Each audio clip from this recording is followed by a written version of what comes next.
የትንሽዬዋ ጫጩት ታሪክ። በአንድ ወቅት አንድ ትንሽዬ ጫጩት ነበረች። ስሟም ሊክን ይባል ነበር። የአትክልት ቦታ ውስጥ በመዘዋወር ላይ ሳለች ከዛፍ ቅርንጫፍ ላይ የሆነ ፍሬ ወድቆ ጭንቅላቷን መታት። ምን እንደመታት ለማወቅ ቀና ብላ አየች። ነገር ግን የተመለከተችው ሰማዩን ብቻ ነበር።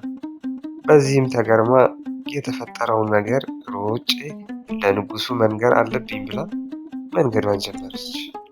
በመንገድ ላይ ሳለች አንድ ሄኒፔኒ የተባለ ዶሮ አገኘች። የተፈጠረውንም ነገር ነገረችው። ሄኒፔኒም አብሬሽ እመጣለሁ፣ መምጣት አለብኝ አላትና ሁለቱም ተያይዘው ለንጉሱ ለመንገር በፍጥነት ሮጡ። በመንገድ ላይም ከአንድ ቆንጆዬ ዳክዬ ጋር ተገናኙ። ለዳክዬዋም የተፈጠረውን ነገር ነገሯት። ዳክዬዋም አብሬያችሁ እመጣለሁ በማለት ሶስቱም ተያይዘው ወደ ንጉሱ ቤት መሄድ ጀመሩ። ብዙም ሳይቆዩ ወደ ሐይቅ አካባቢ ወዳለ አንድ የዶሮ ቤት ደረሱ። የጉሲ ሉሲ ቤትም ነበር። ጉሲ ሉሲም ወዴት እየሄዱ እንደሆነ ጠየቀቻቸው። እነሱም የተፈጠረውን ነገር ለንጉሱ ለመንገር እየሄዱ እንደሆኑ ነገሯት። አብሬያችሁ እመጣለሁ በማለት አራቱም ተያይዘው ወደ ንጉሱ ቤት መሄድ ጀመሩ። ብዙም ሳይቆዩ ተርኪ ሉኪ ወደ ተባለች ዶሮ ቤት ደረሱ። እሷም ወዴት እየሄዱ እንደሆነ ጠየቀቻቸው። ትንሽዬዋ ጫጩትም የተፈጠረውን ነገር አስረዳቻት። እናም ለንጉሱ ለመናገር እየሄዱ መሆኑን ነገረቻት። ተርኪ ሉኪም አብሬያችሁ እመጣለሁ በማለት 5 ዶሮዎች ሆኑ።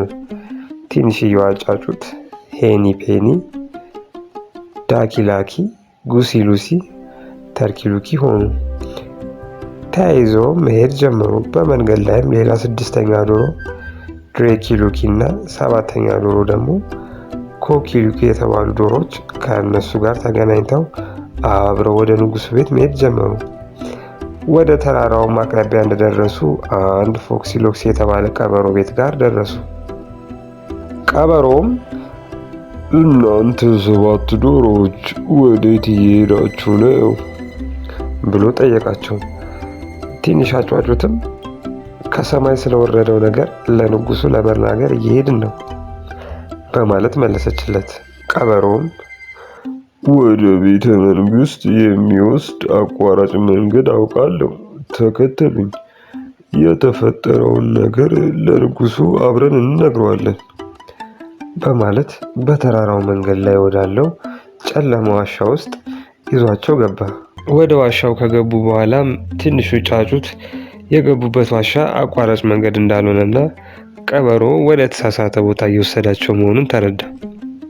ከዛም ሁሉም ዶሮዎች እየሮጡ ከዋሻው ወጡ።